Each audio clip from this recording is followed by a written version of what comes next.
Hey friends, let's make some sourdough bread. I'm very excited because finally we get to make this together. So our starter is really nice. It was doubled in size and really great and bubbly. Oh yeah, look at it. This is exactly what you want. So I'm gonna stir it down. Before we measure it, we like to pop all the air bubbles out so that way you get an accurate measure. But for this recipe, we're gonna need just a quarter cup of starter. And of course, now that we've taken some of the starter away, from our jar of starter, we are going to feed our starter again. So again, 2 big scoops of flour and enough water to make it that perfect kind of cake batter, brownie batter consistency.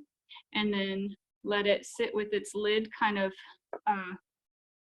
vented so that it can breathe. And then when it bubbles again and gets double the size, then you can put it in your fridge and you can come back to it later. It'll be fine to ignore for a week, which is great. So here's our quarter cup of starter. And in my bowl here, I've measured 3.5 cups of all-purpose flour. To that, I'll add 1.5 teaspoons of salt and 1.5 cups of water.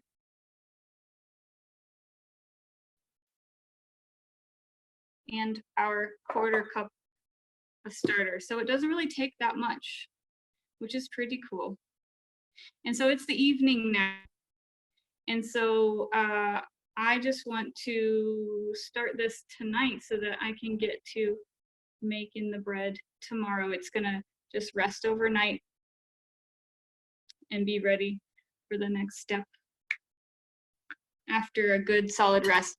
Now, notice I put my spatula away. I'm gonna use a wooden spoon, but I'm not gonna use this end. I'm gonna use the handle end, which sounds strange, but it's a very, very wet dough, and it will come together and it will kind of knot up on the end of the spoon. And it doesn't really matter if you've got lumps in it or not, because those lumps will be absorbed by the water anyways. So I'm gonna kind of, I don't know. Ooh, yeah, look at that. I'm gonna make a huge mess. Oh yeah. And get it to come into a ball. It's gonna be like a shaggy ball. And this is what bakers consider a high hydration dough. So it can be kind of finicky to work with. But I'll show you some tips on how we can work with sticky dough without adding too much flour to it. Cool. So it comes together and it looks ugly, and that's okay. It's gonna look great in the morning. So I'm gonna squeegee this off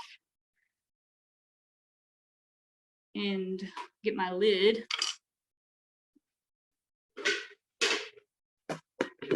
And I'm gonna put it to bed, and then we'll come back to you in the morning. Hey, I just wanted to do a little public service announcement about how to properly measure out your flour.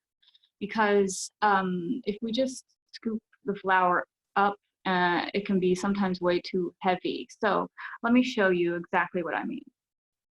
So I've got a 1/2 cup here. Now, most bakers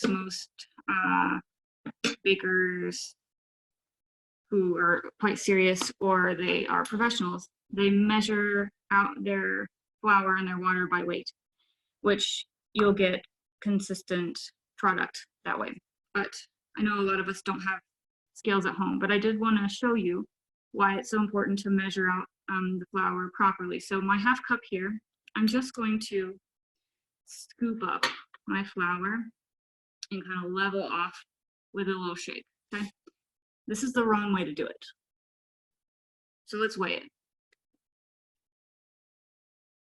So this is 75 grams, just for your reference. Now, I'm gonna put this flour back.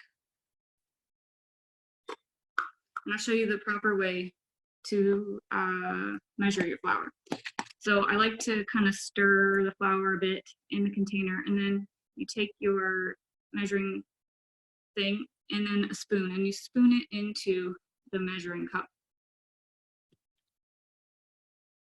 not packing it down. And then you level it off. And so let's weigh it to see the difference. So it's 61 grams. Now that's a lot, and especially if this measurement is quadrupled, right? So it makes a big difference, and also it will change the consistency of your flour. So if you're following this recipe, or really any recipe, this is the proper way to scoop out your flour. So there you are, and now you'll know, now you'll get the better result.